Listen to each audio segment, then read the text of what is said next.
Cinta 1, febrero 8 de 1996. Sobreviviente, Ana Barón. Apellido al nacer, Barón. Entrevistador, Yanko Mirta. Ciudad, Capital Federal. Al país, Argentina. Idioma, español.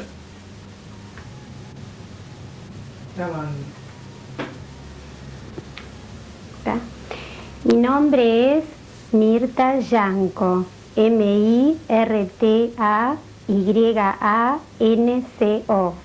y estoy entrevistando a la señora Ana Barón, Anabaron,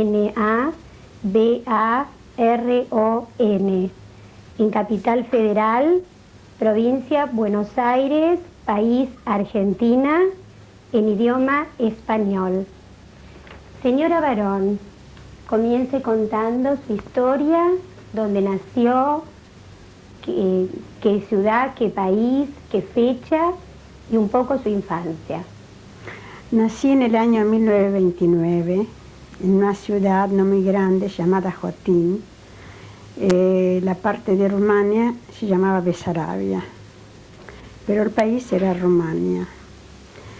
Nací en el seno de una familia normal, sin mayores problemas económicos. Tuve una infancia sin un padre, me quedé huérfana de padre a los 4 años, que mi padre murió de una enfermedad cruel. Mi madre, que fue una mujer muy dinámica, muy inteligente, se puso a educarnos y a formarnos de la mejor manera posible. Mi familia fue medianamente religiosa y tengo recuerdos bastante lindos de mi infancia. Eso sí, me he criado con una señora campesina ucraniana que me crió más o menos hasta los 5 años, de la que nunca me olvido, porque mi mamá estaba muy ocupada llevando adelante el negocio que había dejado mi papá. ¿Quiénes eran los integrantes de su familia? Una hermana, 2 años mayor, fallecida, y con la que pasé todos los años de guerra, y un hermano mayor, 9 años, que combatió en Rusia durante la Segunda Guerra Mundial. Y mi mamá.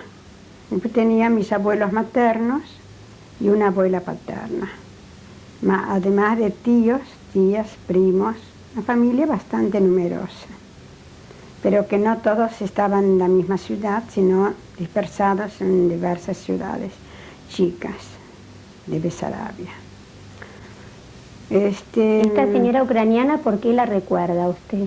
La recuerdo mucho porque la he querido muchísimo, porque me crió a partir de los 6 meses, me crió a la usanza de ella. Hablé con ella ucraniano, eso me dificultó mucho aprender después el yiddish. Además era muy cariñosa, era muy sencilla, muy simple, y la he querido muchísimo. La he querido de grande también, ya cuando era muy, muy viejita.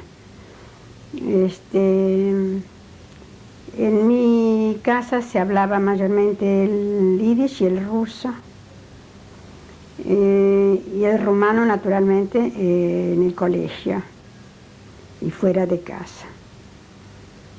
Así que tengo lindos recuerdos, tengo una base linda, porque pienso que, como dicen, los 7 años de casa los tengo bien asumidos, la educación, y después todo se truncó, pero lo que no se puede truncar son los cimientos de la educación. ¿Cómo era su vida judía en aquellos años? Bueno, hasta que vivió mi papá, mi hermano iba al Heider, mi hermana no recuerdo, yo no. Era una casa donde se respetaba el kashrut. Cuando falleció mi papá, mi mamá traía a mis abuelos para que sigan festejando las fechas memorables, los festejos importantes, como si mi papá estaría. Me gustaban muchísimo las fiestas, sobre todo el Pesaj, que se traía todo, se cambiaba todas las cosas tan hermosas, la vajilla. Es lo que tengo, son como chispazos de recuerdos muy arraigados dentro mío. Y no recuerdo que haya sido una casa muy ortodoxa, jasídica tal vez, pero... ¿A qué escuela concurría usted? Yo concurrí 4 años a una escuela primaria, como era nuestro país, y después de una admisión entré a la secundaria e hice 9, casi 3 años de secundaria.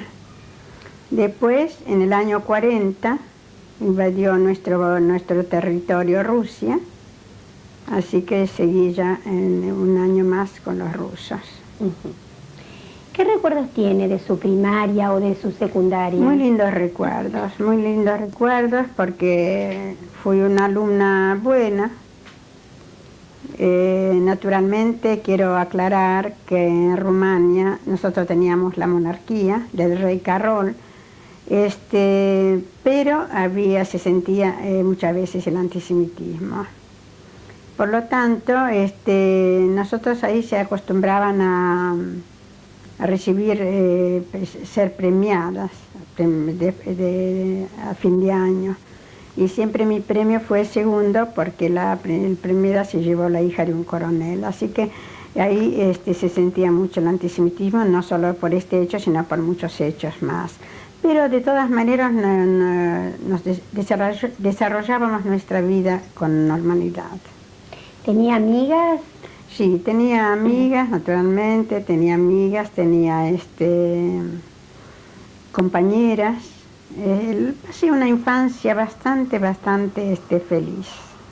¿Recuerda alguna anécdota de aquella época? Sí, que me gustaba muchísimo el teatro de chiquita, que había representado la Caperucita Roja, un fin de año, que otros papelitos mayores o menores, siempre en el teatro, porque siempre los fines de año hacíamos teatro.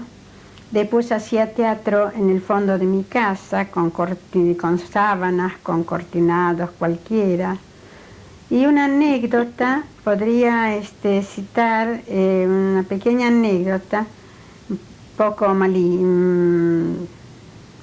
mala, no me gusta mucho ahora, que tengo una amiga, también sobreviviente, que está acá conmigo en Buenos Aires, y cuando vivía la mamá decía que no me quería porque yo no la dejaba entrar a la nena, a la hija al teatro porque era muy gordita. Y yo era muy flaca y después de envidia no la dejaba entrar. Yo sostengo más o menos eso de mi infancia, es como una anécdota. Eso es lo que puedo recordar. ¿Su hermano hizo el bar mitzvah? Sí. ¿Qué recuerdo tiene de eso? Yo no recuerdo, no recuerdo, pero claro, si él me lleva 9 años, ¿puedo sacar la cuenta? Sí. Si él me lleva 9 años, yo creo que sí, porque mi papá vivía.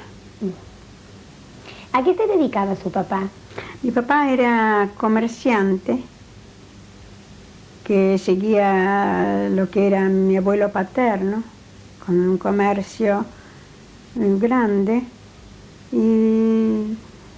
pero murió muy joven, murió a los 36 años creo. ¿Y su mamá se dedicó? Mi mamá se hizo cargo de todas las cosas, se hizo cargo de nuestra educación inclusive, y sí, desarrolló bastante bien. ¿Qué edad tenía usted cuando estalló la guerra? Cuando estalló la guerra yo tenía 11 años, no tenía 12 años. ¿Y qué sucedió? ¿Comienzo a hablar? Sí, sí. Bueno, recuerdo, quiero aclarar una cosa, que los recuerdos se vuelven un poco vagos con el transcurrir de la vida. Hay secuencias de vivencias que marcaron muy profundamente y que no se van a olvidar, no voy a olvidar hasta el final de mis días. Recuerdo que un día a las 5 de la mañana oímos un tronar de bombas, de todas estas cosas que implican un estallido de guerra. No sabíamos que había una efervescencia con Danzig, pero nada más que eso sabíamos. Pero comenzamos a vivir con el estallar de esta bomba. Después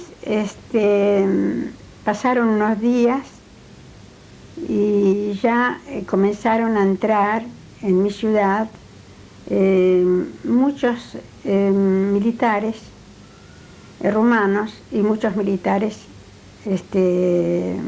alemanes. Bueno, y ahí de a poco nos fueron informando, fuimos que nada bueno nos espera. Se corrió todas estas voces tan negativas para nosotros.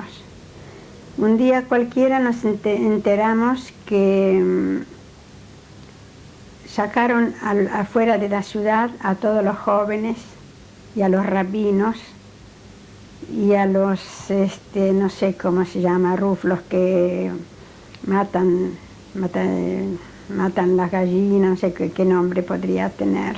Sí. También rabinos, y los mataron. Shoihet. Y los mataron. O sea, a todos los amigos de mi hermano, que por suerte, yo quiero también puntualizar que cuando ocuparon los rusos nuestro territorio en el año 40, no llegaron a estar ni un año porque Rumania y Alemania los obligaron a retirarse. Entonces ellos un día cualquiera se retiraron por el puente que separa el ejército, todos los rusos que habían invadido nuestra ciudad, porque eran sobre todo militares y eran también empleados administrativos y profesores y todo lo que ha mandado con una visión de futuro que no se les dio. Entonces cuando ellos comenzaron la retirada, entonces bombardearon una vez que estaban del otro lado. Yo quiero aclarar que mi ciudad Khotin limita con Ucrania, Rusia, que pertenecía a Rusia, y que pasaron el puente, y una vez que pasaron el puente lo bombardearon, y todos los que querían escapar para allá, porque sabían que los alemanes nada bueno espera, cayeron al río, ahogados naturalmente.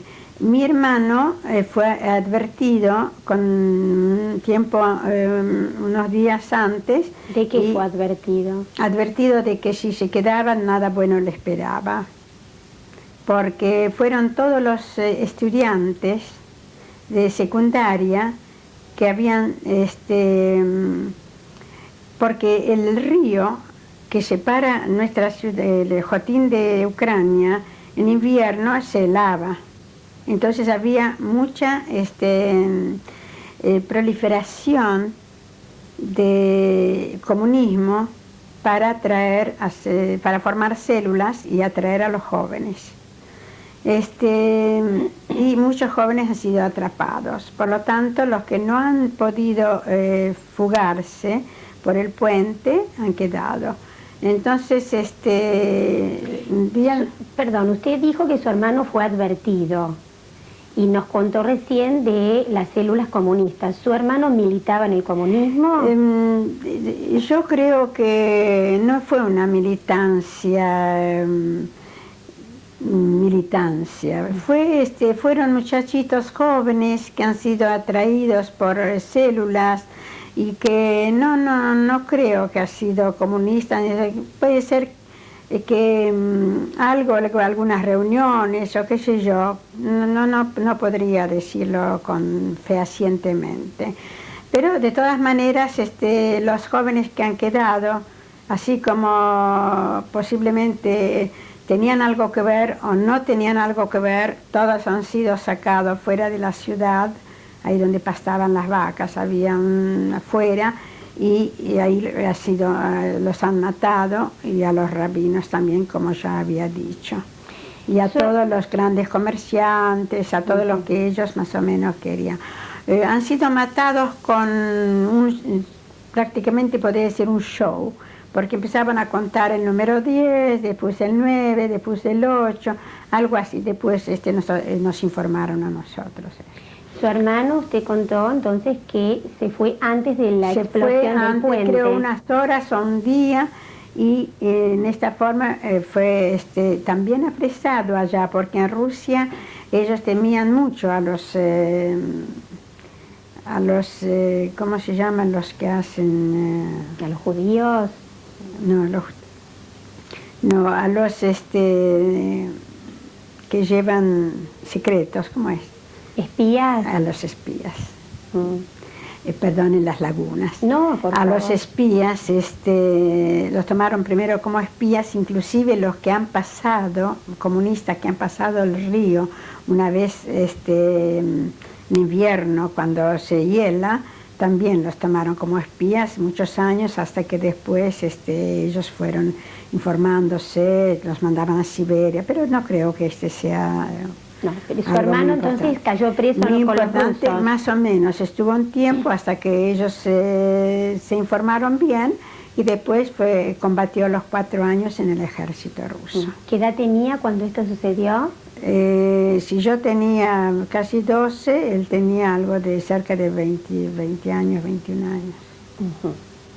Bueno, volvemos entonces a Jotín y a usted, a la época del antisemitismo que usted se refería y al estallido de la guerra. Claro, y ahí fue el estallido de la guerra, como conté, que llevaron a los jóvenes, los mataron, y después comenzaron a perseguirnos, de a ratos podíamos escondernos en sótanos, y después golpearon los sótanos, lo que queda dentro de mi memoria, que no puedo decir que eso fue tal cual, aproximadamente. Y después, un día cualquiera, nos hicieron, todos los militares, todos eran militares, nos hicieron entrar a las casas, a sacar más o menos en 5 minutos lo que uno podría sacar, y a partir de ahí ya no la vimos más, la casa nuestra. Y a partir de ahí yo creo que mi mamá lo que logró rescatar es un poco de oro, lo que ella tenía, un poco de trapos, de ropa insignificante, y después nos llevaron, no recuerdo bien si caminando o en carros, a otra ciudad también de Besarabia, que se llama Socorén.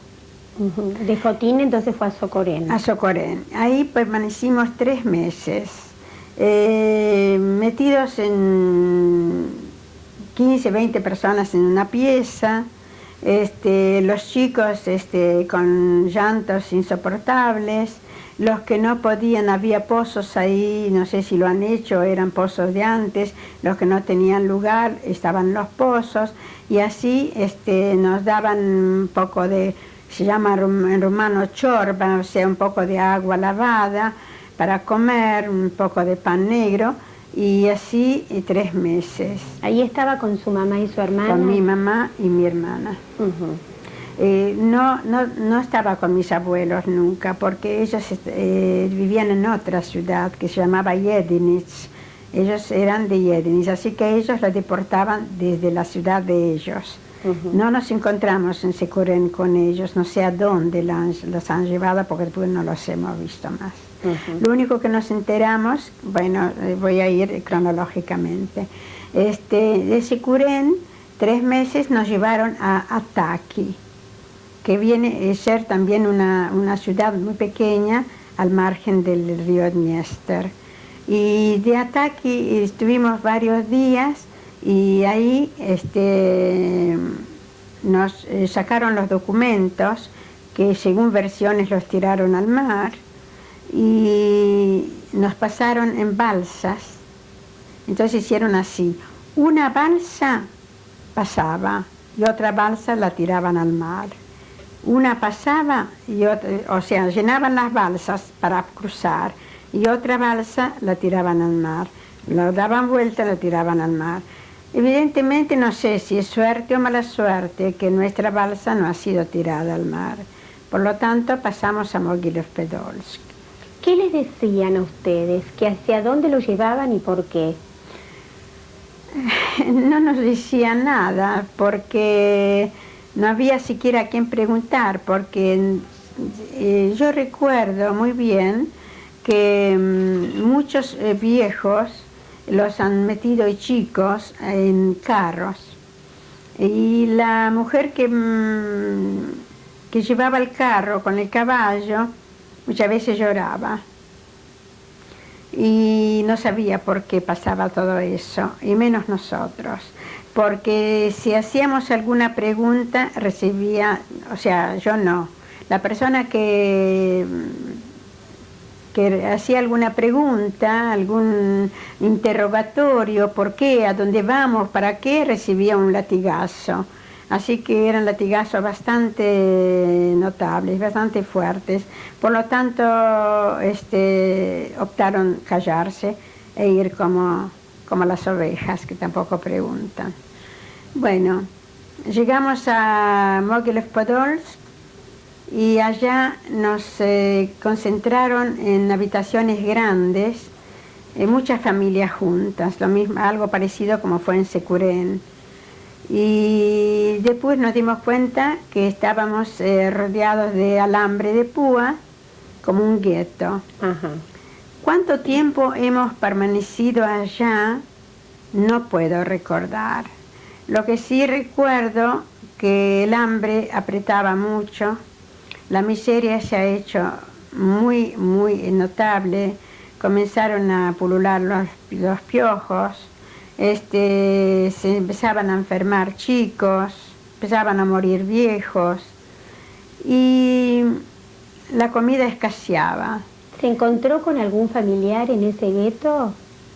Sí, recuerdo. Si se encontró con alguno de su familia en ese gueto. No, con conocidos de la misma ciudad. De amigos de su ciudad, claro, se encontró. Porque cuando nos dejaron en Mogilев-Podolsk, evidentemente el gueto no era muy grande, como la gente era mucha, entonces ellos, porque cuando salimos de Sekuren ya no éramos solamente los de Jotin, ya éramos de Sekuren, de alrededores, de otras ciudades.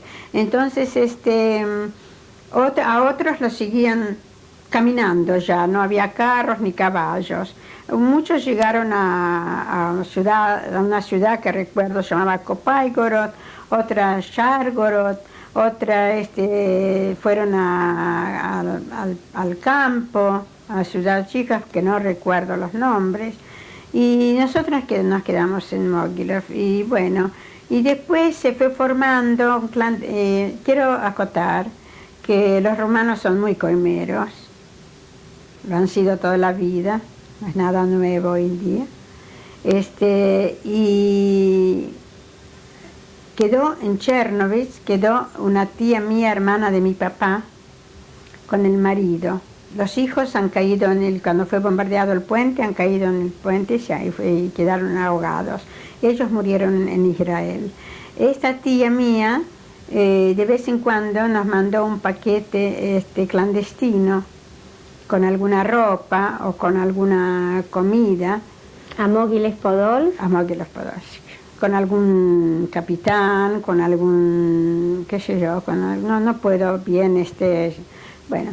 Y después se formó como una feria clandestina y se salía a comprar ropa de los judíos rumanos que han sido deportados pero no puestos en los guetos, y así más o menos se podía ganar para un pan o para algo para poder paliar el hambre.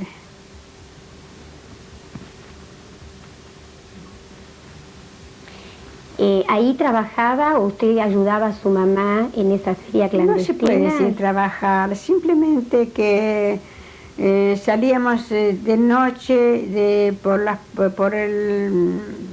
saltando las púas y llegando a casa de esta gente, llevando alguna ropa, después la cambiamos por pan o por porotos o por algún alimento, y nos quedamos con una parte de este alimento. Bueno, y así seguíamos en Mogilev-Podolsk hasta que nos sacaron de ahí y nos mandaron, bueno, en Mogilev-Podolsk voy a narrar que en un momento que yo he salido para un lugar de otra deportada, con frecuencia había razzias, se dice, había razzias de alemanes, los alemanes. Entonces cuando empezaban a correr, cuando la gente comenzó a correr dentro del gueto, ya se sabía que uno se iba a un altillo, otro se iba a un sótano para esconderse. En este momento mi hermana subió a un altillo y yo salí a la calle y ahí me agarraron. Cortemos ahí.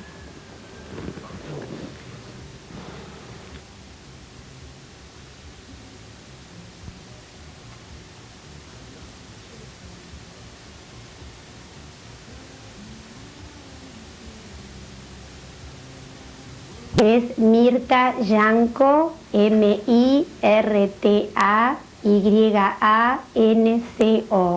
y estoy entrevistando a Anita Barón, Anita Baron, en Capital Federal, Buenos Aires, Argentina, en español. Anita, estábamos en el gueto Mogilev-Podolsk, a donde usted contaba que había sido atrapada. Por favor, continúe. Claro. Como ellos solían hacer razzias pidiendo jóvenes, o si no tan jóvenes que sean hombres, donde ellos, los rumanos, se los mandaban a trabajar hasta que perecían, y después ya cuando perecían pedían otros. Tanto es así que una vez ya pidiendo, no habiendo más hombres, nada más que viejos, muy viejos, entonces en la razzia agarraron en la calle a cualquiera con tal de satisfacer el número de personas solicitado por ellos. Entonces me agarraron en la calle, me llevaron a un patio muy grande donde ya había un montón de gente, mujeres, jóvenes, viejas, viejos, chicos, no importa. Yo lloré mucho, grité mucho, porque debo aclarar que yo la idolatraba a mi madre y nunca me imaginé poder vivir un día siquiera lejos de ella. Entonces yo comencé a gritar y después no sé cómo le advirtieron a mi madre, pero no había mucho tiempo. Nos sacaron, nos metieron en un carro, nos llevaron a la estación, nos metieron en trenes de carga, y ahí yo recuerdo que jamás me lo voy a olvidar hasta el último día de mi vida. Un lugar muy grande, estábamos en los trenes de carga y había una mesa y alemanes, nazis, sentados con sus armas, con sus látigos, y yo gritando en el tren como pude, mamachka, mamachka, que vendría a ser en ruso mamá, mamita, y la gente me comenzó a pegar y a gritar que no grite, que temían mucho. Y en una de esas la vi correr a mi mamá para entregarse, para irse conmigo. Después me enteré que le costó mucho la decisión, puesto que mi hermana se subió con unas 2 o 3 sillas, no recuerdo bien cómo me contaron, al altillo, y después como sacaron hacia ella, se cayó y se rompió una pierna. Entonces mi mamá estaba entre dos paredes, no sabía quedarse con mi hermana y socorrerla o ir y correr, pero de todas maneras la vi que ella se metía, qué es lo que decía, no recuerdo, pero vi que le metieron un latigazo y la tiraron al suelo. O sea, no la querían subir al tren, que dentro de todo, no sé si es mi suerte o mi mala suerte, que sigo siempre sosteniendo, estoy en este momento contando lo que cuento. Porque si ella se hubiera ido conmigo, seguro que no hubiéramos vuelto jamás, porque de ahí jamás nadie vuelve. Bueno, con este tren de carga hemos viajado, no recuerdo cuánto. ¿Qué edad tenía?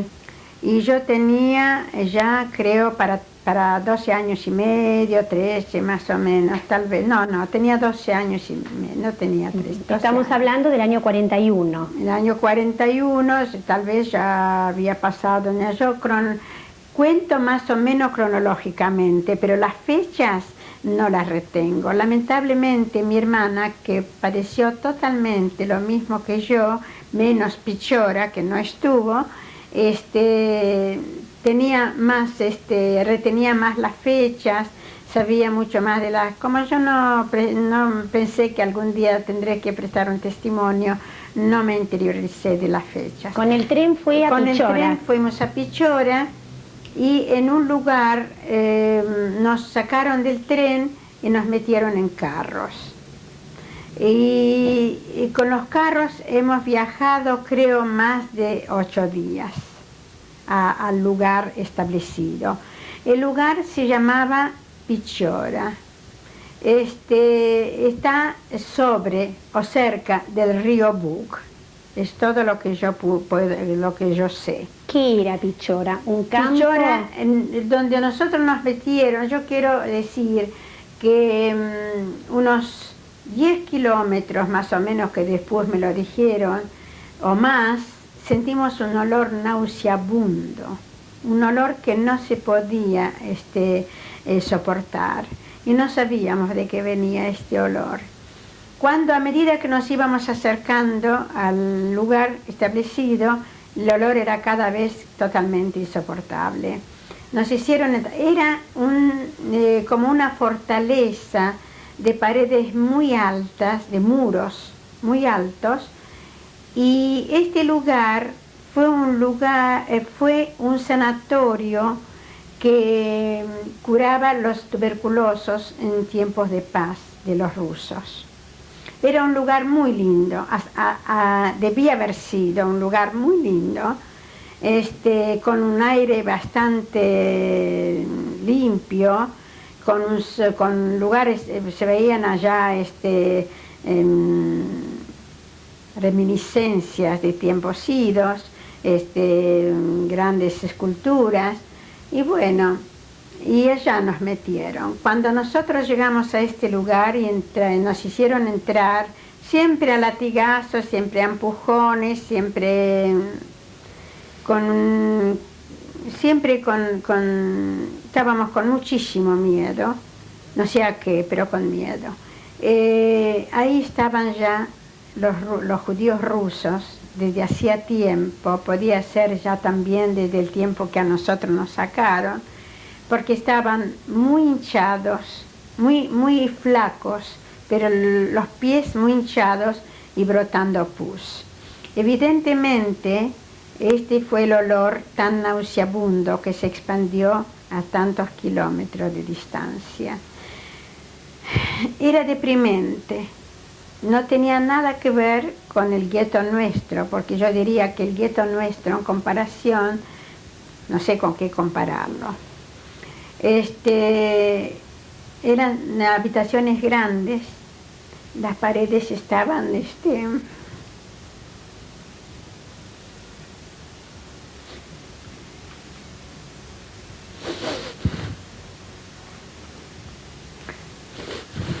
¿Cómo estaban las paredes? Estaban, perdónenme, Por favor. las paredes estaban por la mitad forradas de piojos. En el piso había excremento. Estaban la gente toda mayor porque ellos sacaron los jóvenes y los llevaban a trabajar a, ¿cómo se dice? En francés se dice chemin de fer, como no sabe, donde iban los trenes. A las vías del ferrocarril. A las vías del ferrocarril. Los llevaban a trabajar allá con una muy escasa comida hasta que perecieron. Por eso fue que ellos siempre pidieron a los romanos tanta cantidad de gente. Bueno, eran piezas, y en una de estas piezas me tuve que ubicar yo. No conocía absolutamente a nadie. Tenía puesto un tapadito, no recuerdo lo que tenía abajo, lo que sí que sé que tenía, porque ya empezaba el otoño y en Rusia el frío es intenso, tenía un tapado, no recuerdo si tenía los zapatos puestos, sé que después estaba descalza porque sí tenía uno y después uno se me perdió en el tren. Y en esta habitación muy grande, compartí con toda esta gente. De día las señoras hacían, porque debo aclarar que los ucranianos no tienen ni mejor ni peor fama que los polacos como antisemitas. Pero como no toda la especie humana es igual, si yo estoy sentada acá hablando, será gracias a ciertos ucranianos. Ellos de noche se jugaban la vida y tiraban bolsas de cáscara de papas, tiraban arveja cruda. No puedo determinar de dónde se sacaba el agua, porque lavar no me he lavado, porque ahí había, cerca de la habitación había un lago donde había sapos. Y a la mañana yo me pasaba lo mismo que otros, el agua, y eso fue el motivo de que cuando a mí me rescataron yo tenía la cara verde, crecido todo el verde con la piel. Entonces no recuerdo de dónde sacaban ellos el agua y ollas se ve que habrán tirado, y hacían agua, la sopa con la cáscara de papa y arveja, pero quiero que me crean que yo nunca lo he tomado, jamás, porque como estaban tan llenos de piojos, evidentemente que el agua cocinaba los mismos piojos. Y ¿Las señoras de la habitación hacían la comida? No solo esta, sino había muchas habitaciones, porque había muchísimos rusos allá, ya los que quedaban todavía con vida. Eran muchos, yo cuento de mi habitación, porque no... ¿Y qué comía? Era muy grande. ¿Cómo? ¿De qué se alimentaba? No le comprendo. ¿Usted qué comía? Si esa sopa... Bueno, ¿qué comía? Entonces yo comía arveja cruda, no quería comer nada. No quería comer nada porque yo lloraba muchísimo, día y noche. Y la culpaba a mi mamá, que me dejó sola. Y estaba llorando mucho todo el día. Y bueno, ahí después se acercó una señora y me dijo que no llorara, que posiblemente después van a mandar a todos allá, que esto fue completamente tabú. Y así, comía muy poco. Lo único que recuerdo que si yo sobreviví el mes, me cuesta decirlo porque es algo muy exagerado. Me sentaba en el lugar tan hermoso de las esculturas, había bancos, me sentaba, tomaba sol y me sacaba la ropa y me la limpiaba. Estaba contando qué día hay más y qué día hay menos piojos, y así se me fueron yendo los días. Yo cuando salí del campo de Pichora ya no podía caminar. Después voy a contar cómo he salido. Bueno, de noche me encuentro con un muerto de este lado, toda mojada por todos los excrementos. Fue algo que no se puede narrar. No se puede narrar, por eso yo digo muchas veces que no sé si la balsa que cayó al mar o la que se salvó conmigo, que era mejor.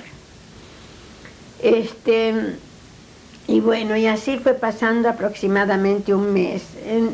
Más o menos pasaron 10 o 15 días, entraron los nazis, ahí sí que cada uno ya temblaba, porque dijeron, porque la técnica de este Todskamp era que cuando yo llegué, cuando a mí me trajeron, nosotros nos trajeron, 2 días antes sacaron X cantidad de gente y los mataron. Y después me contaron que después de que yo me fui, también mataron. Pero yo creo que los que mataron fue mucho mejor, porque los que se vivió adentro era realmente de no contar. Por eso yo siempre brego y digo que nadie sabe cómo han muerto los judíos, cómo han sido eliminados los judíos rusos, que lamentablemente no existe en la bibliografía y es muy doloroso, sobre todo para mí. Entonces, entraron los alemanes. Entraron los alemanes y trajeron lanas para tejer medias. Yo en el secundario aprendí a tejer, porque ahí se enseñaba. Entonces yo estaba sentada tejiendo medias y entonces traían de otro lado ollas con no sé si era sopa, agua, con algo, pero de todas maneras yo siempre, muchas veces me dicen cómo es que yo pasé tanta mugre que hoy en día me cuide tanto de la mugre, pero es cuando uno se empacha mucho, después no tolera más la cosa. Sí, tomaba un poco de esto, pero y así fue pasando el mes. Cuando pasó el mes, yo ya no podía caminar, porque ya, no sé, más o menos aproximado, habré pesado de 19 a 20 kilos. Estaba muy, muy nada más que articulaciones, estaba la piel, ya no tenía fuerza de nada. Yo lo único que pedía es morirme cuanto antes. Bueno, y un día, así a la tarde más o menos, que eso tampoco me lo voy a poder olvidar jamás, se acerca una señora y me pregunta si yo me llamo Ana Barón. Y yo le dije que sí. Entonces me dijo que me buscaban, pero que a la noche, bien tarde, que yo esté allá y allá, no sé dónde, en un lugar que yo la verdad ni creía ni sabía de qué se trataba, que mi mamá manda gente. ¿Qué año era eso? ¿Recuerda? Ay, no. Podría decir, por ejemplo, si en 41 nos llevaron, 42, posiblemente 43. En Pichora estaba en el año 43, entonces. Puede ser, principio o fines 42, más o menos. Anterior a todo eso, entonces usted estuvo en el gueto. Claro, que contó, con su mamá y su hermana. Que allá quedó mi hermana, después sí, ya sí. Le ataron con bolsas de no sé qué, le ataron la pierna, tuvo que estar como 2 o 3 meses. Pero su hermana con su mamá quedaron en el gueto, mientras usted pasaba todo este tiempo en Pichora. Bueno, un día a la noche... Un día a la noche, esta señora se me acercó con una hija y me dijo que a ella, a la hija y a mí, tenemos que estar en tal lugar que nos van a acercar 2 muchachos. Yo honestamente ni entendía ni sabía, pero todo me fue igual. La señora me vino a buscar porque sabía que yo no iba a ir, porque yo dije que no iba a ir, que no tengo fuerza, que no iba a ir, que yo lo que quiero es morirme. Entonces ella vino a buscarme y efectivamente eran 2 muchachos, aproximadamente ahora que los tengo como delante de mis ojos, habrán tenido entre 17, 16 y 17 años. Y estos muchachos se dedicaban a rescatar sobre el muro de noche, no sé qué es lo que les hacía a los que cuidaban el muro, o los dormían, o les daban vodka, o algo de eso nos dijeron. Entonces ellos nos rescataron por el muro y después uno me llevó encima porque había que correr. La señora, no sé, no me acuerdo, muy mayor no era. Y la hija habrá tenido también algo de 20 años, la señora puede ser 40, 45, y yo habré tenido 12, 13 más o menos años. Entonces nos rescataron y después nos llevaron a un pozo, era de un pozo, y nos dijeron que mi mamá nos manda a rescatar, pero no fue mi mamá solamente, fue el Joint. En combinación con el Joint nos fueron a rescatar. Sí, continúe. Continúo. Bueno, y así durante 2 semanas. O sea que su mamá le había pagado al Joint. No, yo creo que no tenía para pagar. Mi mamá después me contó que movió tierra y suelo para poder ubicarme, porque ellos sabían que de ahí no volvía nadie con vida. Entonces recurrió al Joint, y el Joint sabía que de ahí se rescataba de esta forma. Pero había que, pues, no sé, puede ser que mi mamá haya entregado una joya importante, no puedo afirmarlo fehacientemente. Después, del pozo, la dejan en el pozo. Sí, y después nos explican cómo va a ser eso, que a mí ya ni me entraba ni me salía. Pero sí, ellos tenían preparados pozos muy profundos durante el día, y durante la noche se caminaba. Entonces, durante 2 semanas hemos caminado únicamente de noche. Y de día quiero también aclarar que muchos viejitos ucranianos llevaban al pozo leche caliente y pan fresco. De lo que yo una vez comí, perdóneme, lo vomité porque mi estómago no recibía gran cosa. Entonces, de noche caminábamos. No sé, en un momento dado, ellos perdieron el camino y estuvimos 2 o 3 noches girando alrededor de un árbol que tenía bichitos luminosos, y ellos encontraron el camino por estos bichitos. Pero por suerte después que encontraron el camino, uno me llevó un poco, el otro me llevó un poco, porque naturalmente yo les pedí, porque me dolían los huesos, yo estaba puro huesos y me partían los huesos, y les pedía por favor, gritaba, y ellos no querían que gritara porque no se podía gritar. Entonces, pero si ellos no me traían, no cobraban lo que tenían que cobrar.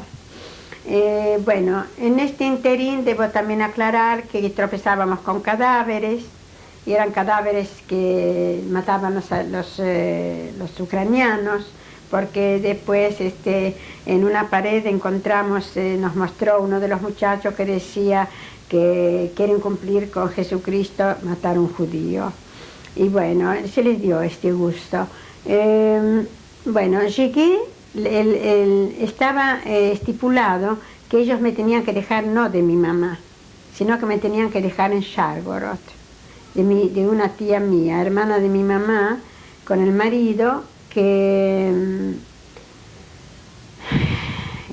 estuvieron ellos allá en Shargorod, y evidentemente fue arreglado así, que ellos me tienen que dejar en Shargorod, en un punto de referencia donde estaba el Joint, donde estaba un representante del Joint. Y así fue que a mí me entraron de repente un día, una tarde, una noche, no recuerdo bien, en una habitación, y a otros más, a la señora, a la hija y otros más, que yo no sé ni de dónde vinieron, ni cómo, ni quiénes eran, y ahí me dejaron.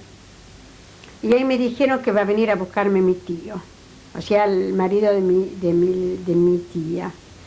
Bueno, en un momento dado lo vi entrar a mi tío, pero yo estaba en una... estaba, ¿cómo le podría decir? Sucia, casi desnuda, partes desnudas, todo roto, entonces, y todo esquelética.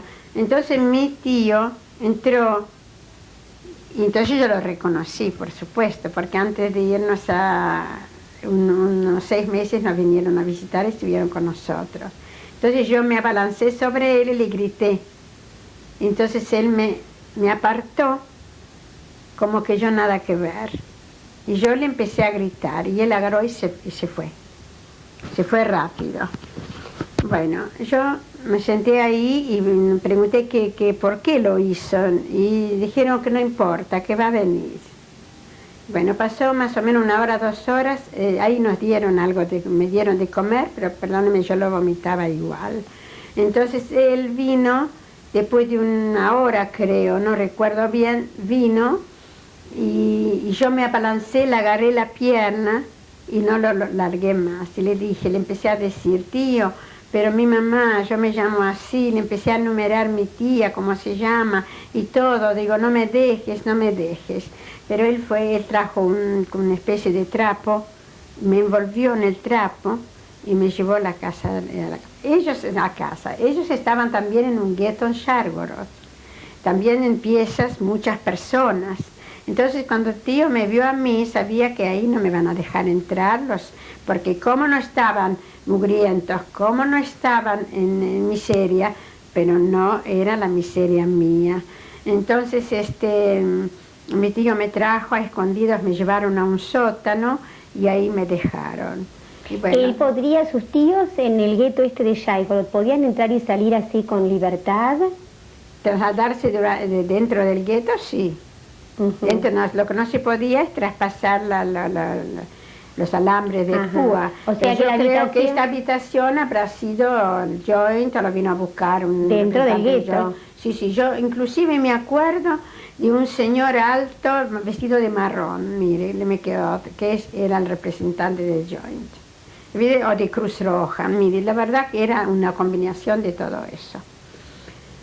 Y después me tuvieron aproximadamente 10 días en el sótano, hasta que mi tía me raspó todo este verde que yo tenía en la cara, hasta que me cortó un poco, me fue pelando para poder manejar los piojos, me fue lavando, bañando, y trajo, un día cualquiera trajo una señora, que yo no recuerdo quién era esta señora, que le dijo que me dé una gotita, que le van a proporcionar miel, y que me dé una gotita de agua y una gotita de miel durante más o menos 1 mes, para ver si yo puedo resistir viviendo o no.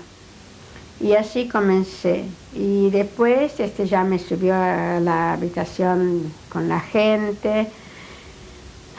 Y bueno, no sé qué fisionomía tenía, no recuerdo, porque espejos ahí no había. Y me tenía más o menos 1 mes. Y después del mes alquiló un carro, y era una señora que llenó el carro de gallinas, y a mí me puso debajo de todo, y tapó, y me llevó a Mogilevsk. O sea, ¿esa señora era una señora judía? La señora la del carro era católica, era ucraniana. ¿Y podía ir de un gueto al otro gueto? Entonces, ella podía trasladarse como quiso, pero yo creo que todo eso fue orquestado de la manera para todos igual, pienso yo. De la señora y la hija la perdí totalmente, las referencias, ni dónde están, ni dónde estuvieron, ni nada absolutamente. Cuando me entraron de mi mamá en la habitación que yo había dejado, que estábamos con mucha gente, mi mamá se empezó a tirar de los pelos y dijo que yo no era ella, que no era Anushka, que no, y que no, y que no, y yo me puse a llorar, la abracé, le dije que sí. Y bueno, y ahí evidentemente no hay preguntas ni contestaciones, cómo el ser humano puede resistir yo estuve acostada con esta gotita cada día aumentando. Dormía todo el tiempo y cuando me despertaba yo estaba en un charco de agua.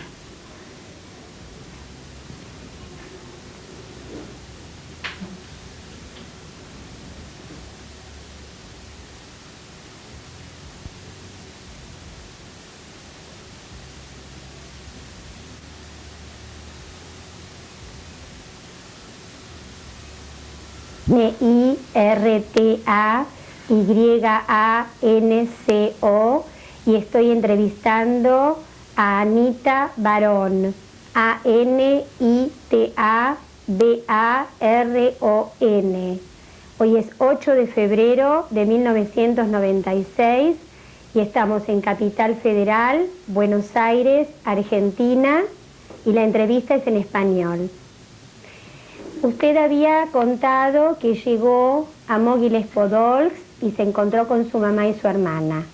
Y su mamá se estaba arrancando de los pelos. Claro, porque no me reconoció, porque dijo que esta no era la hija de ella, porque en fin.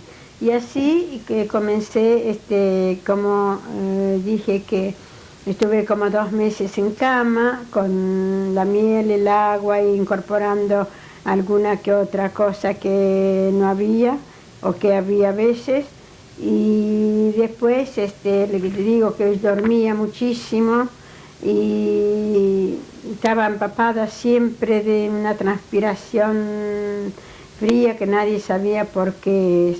Pero pasa un tiempo y nos dicen que nos sacan vamos a tener que abandonar el gueto. Entonces comenzamos con mi mamá y mi hermana y otra gente a caminar y nos establecimos en el campo, en un lugar que se llamaba Stepanka. Allá, por suerte, fue algo, dentro de todo eso, algo bueno, nos recogen unos campesinos y nos dan como un albergue. No sé si a toda la gente, no recuerdo, estoy hablando de mi mamá y mi hermana. Pero Ahí, cuando a usted le dicen que abandonen el gueto, ¿nos salen como prisioneras, nos lo llevan como prisioneras? nos llevan como prisioneros, sí, pero algunos no sé por qué nos llevaron por el campo. Nosotros siempre éramos prisioneros. Nos dijeron que en cualquier momento nos vienen a matar, que la semana que viene nos van a matar. Entonces, ¿cómo llega de los campesinos? ¿Se escaparon ustedes entonces? Puede ser porque mi mamá sabía coser muy bien, entonces posiblemente, no recuerdo bien, tendría que, si mi hermano hubiera vivido me lo hubiera dicho tal cual. Yo sé nada más que recuerdo los puntos estratégicos. Que estábamos en Stepanka, recuerdo que yo me agarré una fiebre muy grande, que tenía tifoidea. ¿Vivían en la casa de los campesinos? De un campesino, una pieza en el fondo, y de noche, como ellos tenían muchos santos, no se podía hacer necesidad, había que ir afuera. Me acuerdo que la nieve estaba muy alta y yo descalza tuve que ir en la nieve. Y no, yo cuento todo eso para que se sepa que cuando hay años uno vive, no sé cómo es la cosa, porque ni yo me imagino que hoy en día estoy contando lo que estoy contando. ¿Usted tenía aproximadamente unos 13, 14 años?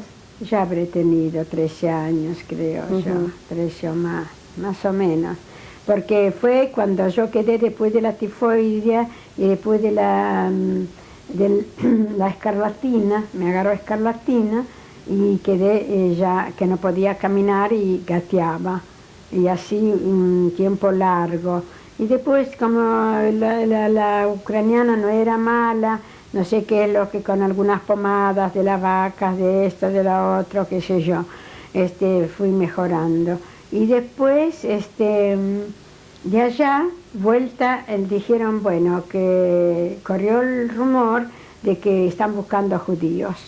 Entonces la campesina ya no quiso saber de nada y nos fuimos a nos fuimos a, creo, nos volvieron. Fuimos a un punto donde estaban muchos judíos y de allí nos llevaron con el carro de vuelta a Mogilov-Podolsk, al gueto de Mogilov-Podolsk. Y yo creo que es así. Posiblemente algún sobreviviente dirá algo mejor que yo, pero a mi edad sí se puede recordar muchas cosas, pero evidentemente fueron tan fuertes, porque el mes del campo de Totzkamp me ha borrado muchísimas cosas, me ha aturdido que hasta el día de hoy tengo pesadillas, y me parece que camino y no llego a ningún lado, y ahí me sobresalto. Hasta el día de hoy lo tengo. ¿Vuelven a Mogilov-Podolsk? Volvemos a Mogilov-Podolsk y ahí otra vez en el gueto, otra vez más o menos lo mismo. Mucho no se puede hacer, recibimos otra vez un paquete de mi tía. Fuimos paliando un poquito el hambre, después se paliaba, mi mamá, me acuerdo que de noche se iba al campo más cercano, hacía pisos de barro, le llevaba agua a los campesinos y le daban un pan. Después cuando venía, guardaba este pan y nos cortaba rodajitas. Y yo me acuerdo que no es anecdótico, que yo miraba cuál era más gruesa, la feta de mi hermana o la mía, y ahí me agarraba llanto, y así. Bueno, y así estábamos, que nos van a matar dentro de 2 días, que ahí van, que ahí vienen, y nos metíamos en los... yo creo que eran refugios que habían hecho los rusos en un tiempo, y nos quedábamos ahí, y ahí nos ahogábamos, ahí se peleaban, ahí se pegaban al otro, y ahí fallecían personas también. Y bueno, y después, un día cualquiera, para llegar más o menos a un...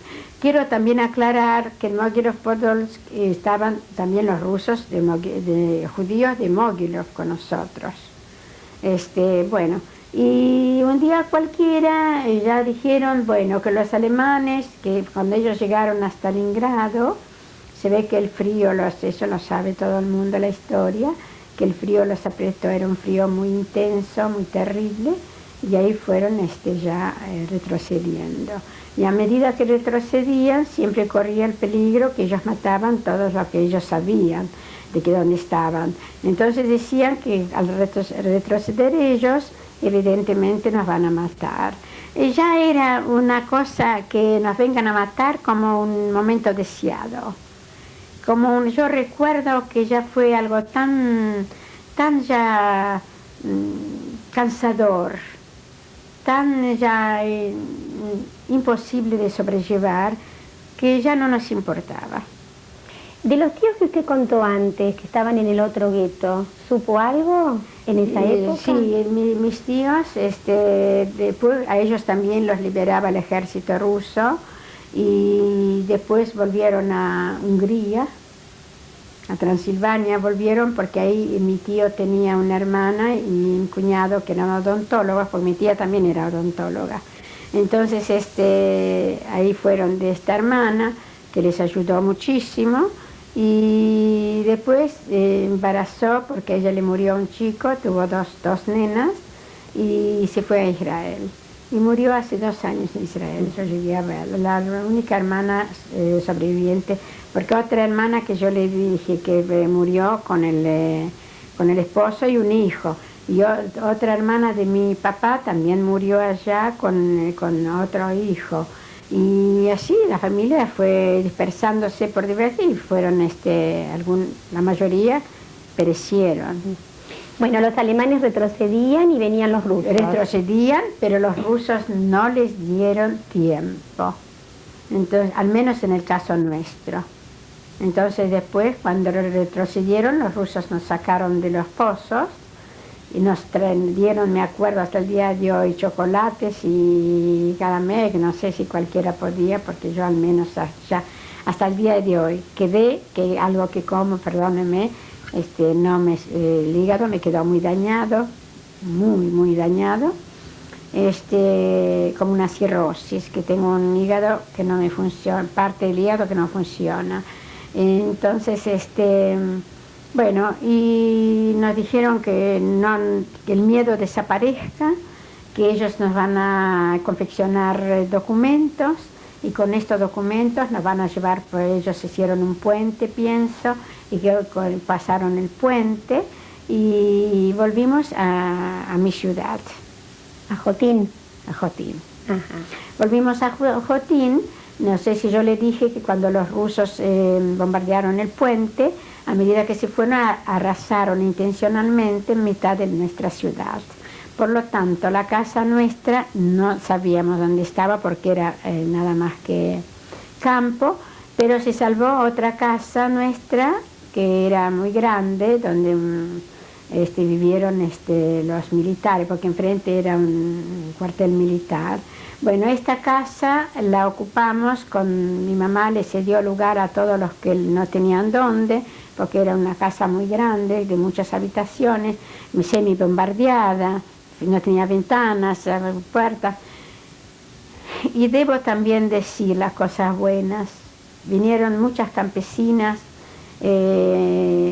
amigos nuestros, que mamá les dijo que se lleven todo lo que quieren. Nos trajeron colchones, nos trajeron leche fresca, nos trajeron, se ha llorado muchísimo, y nos establecimos en Jotín, en esta casa media reciclada, y empezábamos a volver a una semi-normalidad.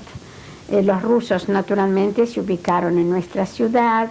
Yo volví ya poco a aumentar, me cuidaron muchísimo con la comida, entré a trabajar a la Biblioteca Nacional de la ciudad, mi hermana entró a trabajar en oficinas, qué sé yo, y mi mamá no recuerdo qué es lo que hacía. ¿Y de su hermano? De mi hermano no sabíamos nada, y mi mamá lloraba día y noche porque sabía que el puente se había partido, pero estábamos en Jotín hasta que mi mamá no divisaba ninguna posibilidad de progreso social o individual nuestro. Entonces nos fuimos a Chernobyl, que también era Bucovina del Norte, que también de ahí sacaron la gente al campo de concentración. Bueno, y allá estuvimos alquilados, no sé, en una habitación, hasta que apareció mi primo, capitán del ejército, lisiado, pero lo mandaron como intendente. Entonces mi primo ya nos alquiló un departamentito, y empezamos ya realmente a entrar en la normalidad. No obstante, mi mamá tampoco divisaba, bueno, estando en Chernobyl, mi mamá ya estaba enfermando, ya estaba poniéndose mal. Entonces una noche cualquiera, y nosotros en esta casa donde vivíamos, que nos ubicó mi primo, en otro ala vivía un militar. Entonces una noche cualquiera golpeaban la puerta, como el miedo al menos en mi caso, lo tengo hasta el día de hoy adherido a mi piel, a mis células. El miedo no se puede ya superar. Entonces teníamos mucho miedo y fuimos a buscar al militar. Entonces él con el revólver fue preguntando, y era mi hermano con un compañero, que no sé en qué forma nos ubicó, pero traía malaria. Vino muy afiebrado, pero al menos ya nos reencontramos. Y después de un tiempo nos fuimos a Bucarest, porque mi hermano no había terminado, cuando estalló la guerra no terminó ingeniería, le faltaba muy poco. Entonces nos fuimos a Bucarest, mi hermano terminó ahí ingeniería civil, y ¿Usted qué hacía? nosotros también yo empecé a estudiar afanosamente para recuperar los 2 o 3 años que me faltaban para para el bachiller. Hice un año en Chernobyl, hice un año de práctica en una farmacia, porque ahí se comienza con un año de práctica y después se comienza a estudiar. Bueno, y en este interín llegaron cartas que nos buscan, también por el Joint. Yo le estoy muy agradecida al Joint. Entonces llegaron cartas buscándonos, nos informaron que iba a ir allá, ir acá, porque nos buscan, y era mi tía que vivía acá en Buenos Aires. Nos mandó para sintetizar, nos mandó una llamada y comenzamos a hacer todos los trámites, pero mi mamá ya estaba declarada con un cáncer hepático, pero ella de todas maneras quería que salgamos. Bueno, y así mi hermana se puso a confeccionar todos los papeles necesarios, y un día cualquiera en ambulancia la sacaron a mi mamá, y mi primo, que vino también de Rusia, estuvo en Bucarest. Él era, no sé si ustedes saben que hay que recibirse de médico para poder seguir odontología, al menos en Rumania. Era médico clínico, él nos acompañó hasta la frontera de Hungría, dándole inyecciones a mi mamá de morfina, y después llegamos a Checoslovaquia. Ya más no podíamos seguir allá. Ya mi mamá estaba en lo último y falleció. Falleció, y vuelvo a agradecer al Joint, que nos mantuvo un mes en Checoslovaquia, nos dio dinero para ponerle un jardincito, que hace unos 3 años un primo mío, un sobrino mío, llegó para ver la tumba de mi madre, y después nos fuimos a Italia. Llegamos a Génova.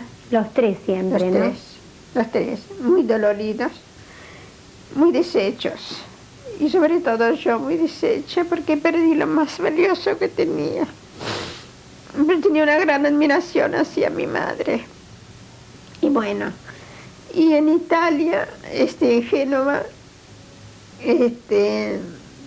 comenzamos a charlarlo mucho entre los tres, para ver si veníamos realmente a la Argentina, porque de todas maneras mi tía lo que quería es ver a mi mamá, porque 30 años no la vio, a nosotros no nos conocía. Entonces, esta tía de la foto, que era el único que conoció, es a mi hermano cuando tenía 2 años. Y después mi mamá le ayudó mucho, porque mi mamá, yo no le dije, era modelista de sombreros en su juventud. Entonces ella le enseñó el métier y la mandó a Israel. Entonces esta foto es antes de que ella haya emigrado a Israel. Sí, después nos va a mostrar la foto. ¿Era hermana de su mamá esta tía? De mi mamá. Esta es la que vino de Israel, vino acá, y ella nos mandó la llamada. Ajá. Bueno, entonces Génova no sabíamos qué hacer, venir acá o irnos a Chipre. Pero como estaba yo muy, muy mal, porque yo ya venía arrastrando, delicada del hígado, de las cosas, de todo, el pichora dejó muy marcado mi organismo, entonces ellos tenían miedo que vayamos a Chipre, y decidimos, por intermedio de un amigo médico, le escribimos acá para que vaya a preguntarle a tía si está de acuerdo que vayamos sin mi mamá, y ella dijo que sí. Y entonces nos venimos en un barco muy conocido, no me acuerdo en este momento, porque en un momento como eso se me forman lagunas. Mi mamá, con mis hermanos, nos venimos en un barco 3 semanas, y vinimos acá. Las primeras palabras que aprendí en castellano fueron en el barco. Entonces, ¿Su hermano alcanzó a recibirse de ingeniero? Sí, vino, pero lamentablemente acá no pudo revalidar el título, comenzó nuevamente a estudiar, se recibió de constructor, después se casó, después de 7 años se recibió de maestro mayor de obras, y cuando cumplió 50 años se recibió de ingeniero civil, a pesar de que él trabajaba, pero no podía firmar. Entonces se recibió de ingeniero civil para poder firmar él, y hasta el día de hoy trabaja en esto. Bueno, llega a la Argentina en el año... Llegamos en la Argentina en octubre de 1948. Llegamos a Montevideo, llegamos acá. Mi tía nos espera en Migraciones, pero nos enteramos, como les digo, que la adversidad nos seguía siempre, que como judíos no podemos desembarcar. Entonces estuvimos varios días en Migraciones y no había manera de poder bajar.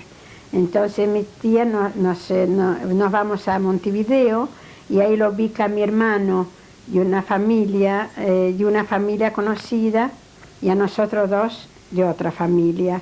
Y así un mes, que durante el mes ella confeccionó documentos católicos, con una traducción del apellido de mi mamá únicamente, y nos venimos y un día de ¿Qué sol. apellido?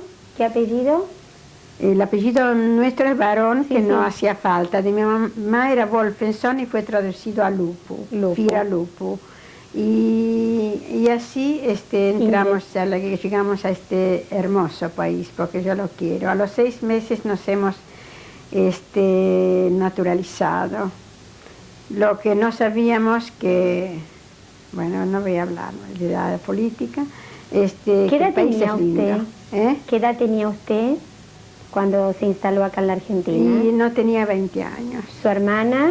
Y 2 años más. Me 20. llevaba 2 años y mi hermano 9. Ujú. Y así nos ubicamos de mi tía, que vivía muy, muy pobremente en un conventillo, en un comedor compartido. Después había varios que tampoco lo pasé muy bien, porque yo había traído muchas ilusiones, muchos que uno sabía ya que América es otra cosa, y acá me encontré que la adversidad nos seguía, porque había mucha pobreza, pero encontramos acá primos de mi mamá, que ellos nos ubicaron que mi hermano entró a trabajar con un primo ingeniero de mi mamá, y nosotros nos ubicaron en trabajos, y así nos hicimos socios de Hebraica. ¿En dónde se empleó usted aquí? Yo me empleé en la Casa Matanes, que la puedo decir. Pasé lindos años allá de trabajo como cajera, a pesar de mi muy escaso castellano. Mi hermana en el negocio de enfrente, que era de sport, también como cajera. Seguí recibiendo el diario Le Monde, que estudié 4 años en la Alianza Francesa. Quiero decir que me he casado, que soy separada.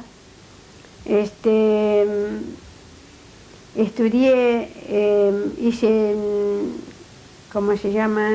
Cursos intensivos de ortografía, de máquina, de todo lo que hace falta para lo más necesario. Quise seguir estudiando farmacia, pero no me fue posible, porque no tenía que mantenerme y me fue muy difícil. Mi hermano nos ayudó a las dos mucho, porque él entró a trabajar de Bullrich, trabajó como dibujante hasta que se recibió. Bueno, y después me casé, no me fue tan bien tampoco. Los alemanes me han marcado.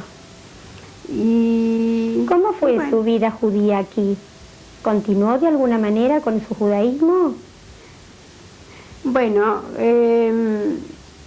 mi tía, somos tradicionalistas hasta el día de hoy. Yo respeto a fondo las fiestas importantes. No voy a la sinagoga, porque cuando enterré a mi mamá en Checoslovaquia enterré todas mis creencias, muy a pesar mío. Transmití mi judaísmo naturalmente a mis hijos, pienso, porque llevan la misma tradición.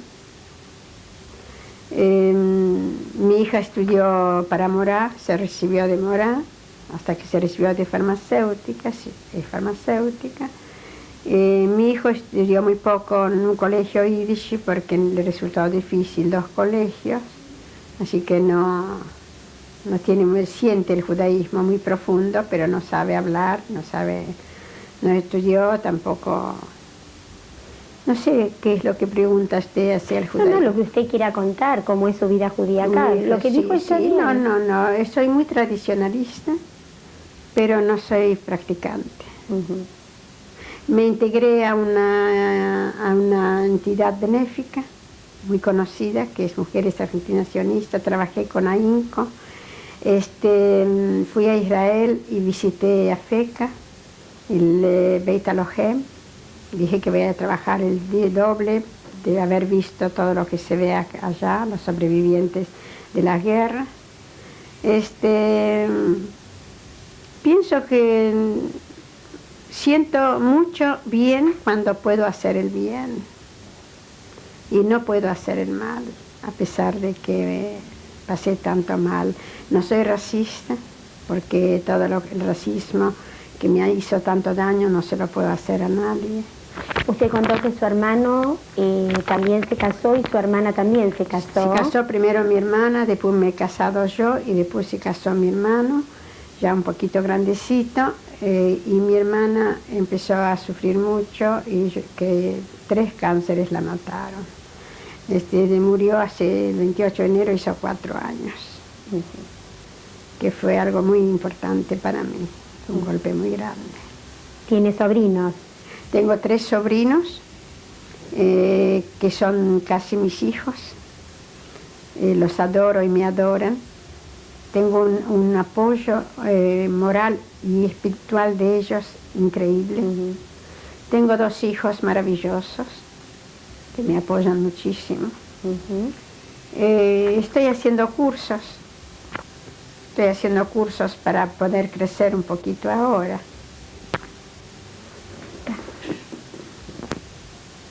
¿Cortaste?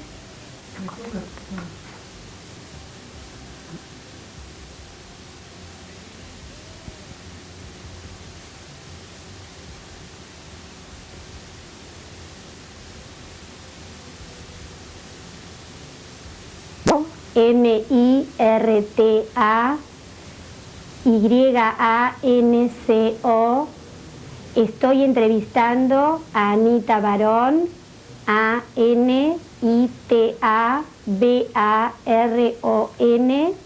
Hoy es febrero 8 de 1996, Capital Federal, Buenos Aires, Argentina, en idioma español.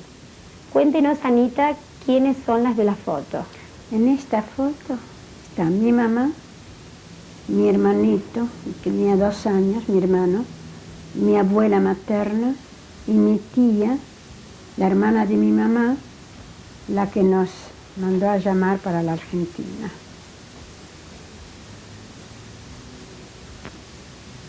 En esta foto está mi mamá, acá estoy yo, mi hermana y mi hermano.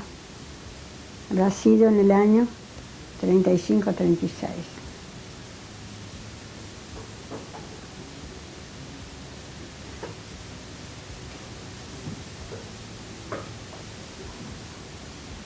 Este es mi papá.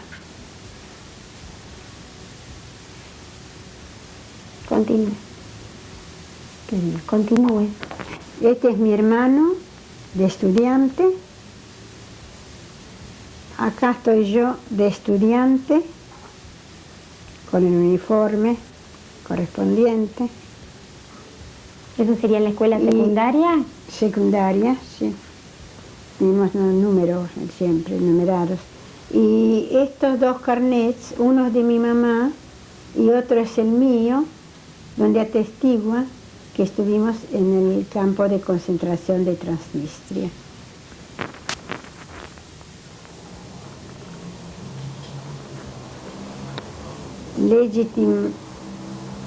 Legitimacia, que es Legitimación. Sí.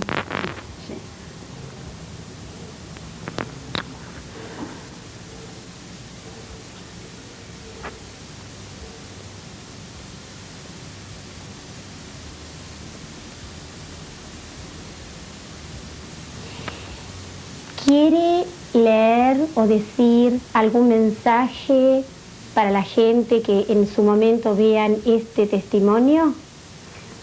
Bueno, yo puedo leer un mensaje corto, pienso un poco conciso.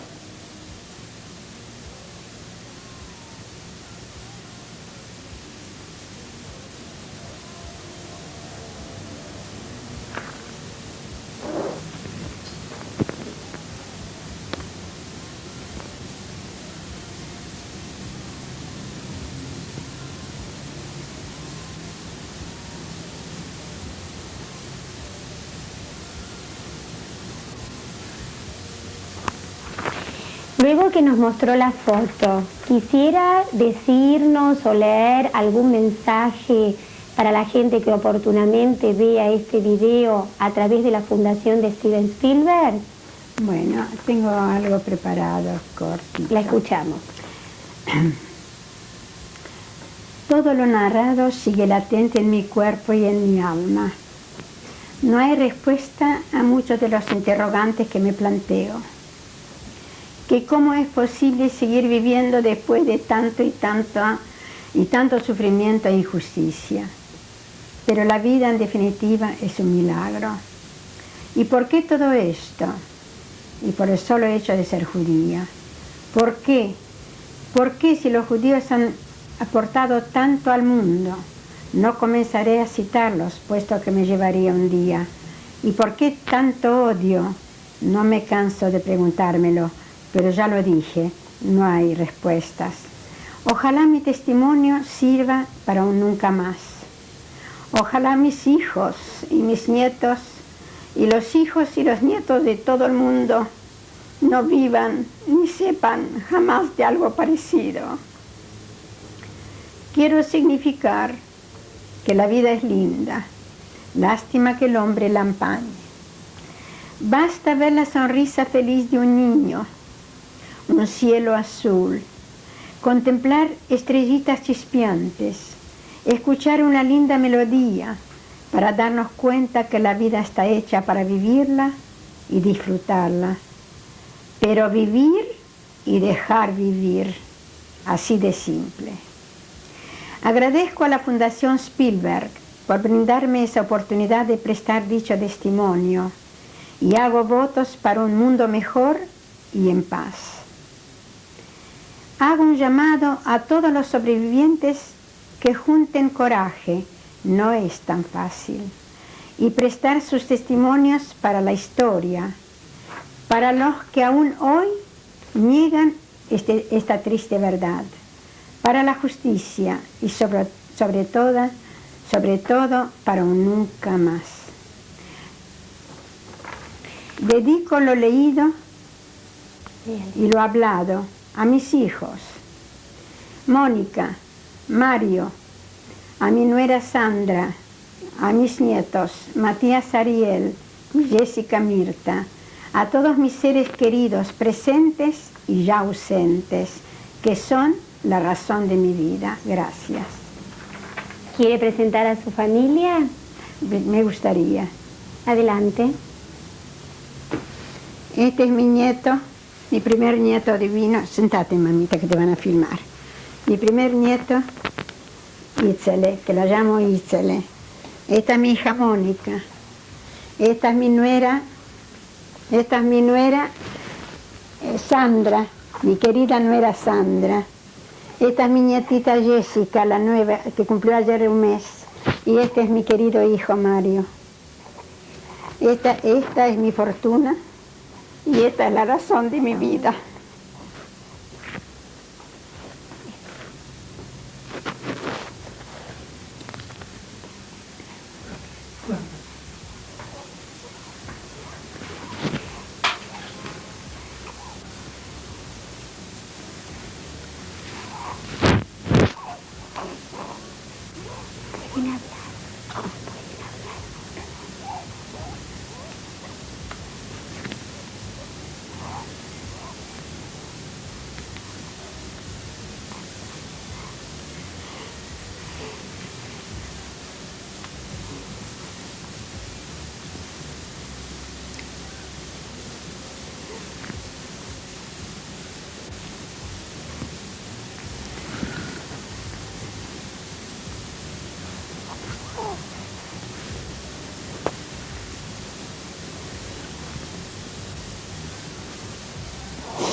familia. Preciosa. Una preciosa Y familia. como usted dijo, la mejor fortuna.